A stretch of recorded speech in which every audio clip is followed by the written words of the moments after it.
नाशिकमध्ये सकाळपासून पावसाचा जोर पुन्हा वाढत असल्याचं पाहायला मिळत आहे आणि त्यामुळे नाशिकच्या गंगापूर धरणातला पाण्याचा विसर्ग हा गोदापात्रामध्ये जो तो वाढवण्यात आलेला आहे। आज सकाळपासून जो पाण्याचा विसर्ग आहे तो 5160 क्युसेक प्रति वेगाने सुरू आहे। त्यामुळे नाशिकच्या गंगापूर असेल, त्र्यंबकेश्वर भाग असेल या परिसरामध्ये मुसळधार पाऊस सुरू आहे।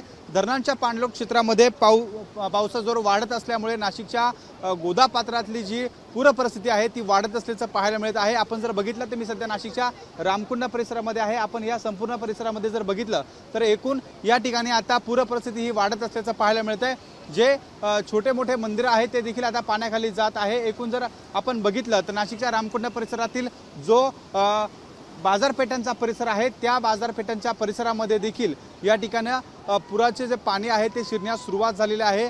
त्यासोबत आपण जर बघितलं तर दुतोंड्या मारुतीच्या जवळपास कमरेपर्यंत जे ते पाणी पोहोचलं आहे। त्यामुळे एकूणच नाशिकमधला पावसाचा जोर वाढल्यानं गंगापूर धरणातून पाण्याचा विसर्ग वाढवण्यात येत असल्यामुळे नाशिकच्या गोदावरी नदीला पुन्हा पूर परिस्थिती वाढत असल्याचं आपल्याला एकूणच या ठिकाणी पाहायला मिळत आहे। कॅमेरामन किरण कटारेसह शुभम बोडके, एबीपी माझा, नाशिक। एबीपी माझा, उघडा डोळे बघा नीट।